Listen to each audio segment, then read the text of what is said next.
Ito po ngayon ang ating mga masisipag na staff na kahit na anumang kaguluhan ay nandito pa rin. Mga magagaling mag-abono.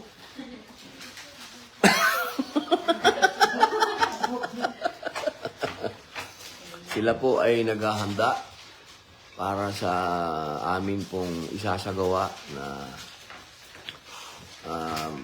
hindi naman po ito bago dahil madalas na po ito ginagawa ng aming opisina.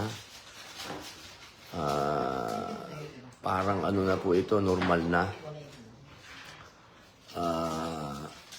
Ito po ay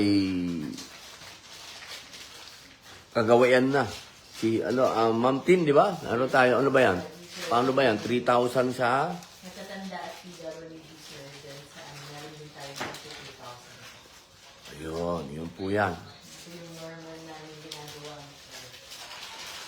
Kapag yan po ay merong mga ganitong sakuna na tayo po ay nakikiramay sa mga kababayan natin, medyo mahigpit lang po ang sitron ngayon. Dati po makapal na makapal yan. Ngayon po ay pinipilit po natin makatulong. Milan namatay?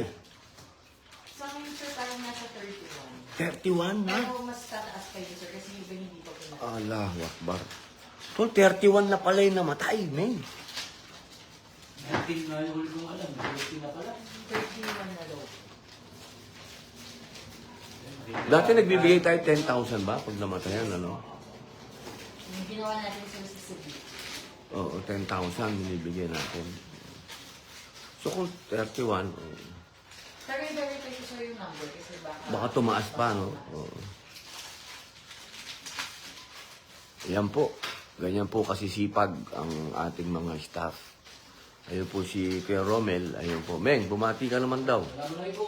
Magandang araw po sa inyo lahat at ang aming pakikiramay po sa mga pamilya na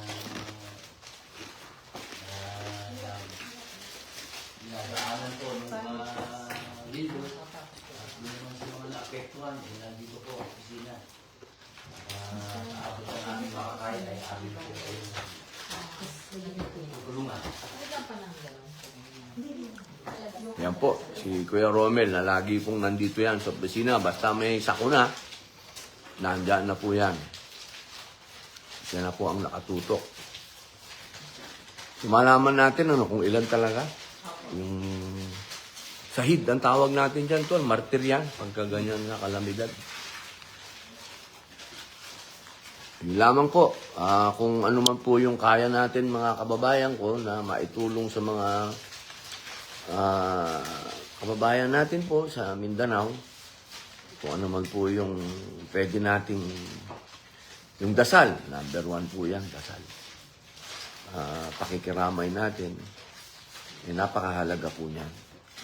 Ito pong ganitong klaseng operation, pangatlo lang po ito.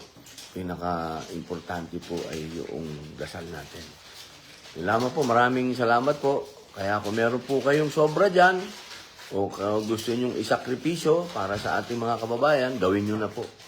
Ito po yung pagkakataon na makapagbayad din po tayo ng ating mga kasalanan sa pamamagitan ng pagtulong.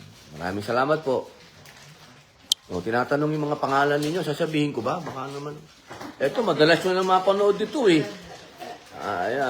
Anak po yan ni Kuya Royet. Ito naman po si Jen, anak ko yan. Ito po, anak din ni Kuya Royet ito. Ito naman po si Tin, anak po ni Digong yan. Oo, yan po, ang mga original natin. Po. Okay, maraming salamat po. Salamat.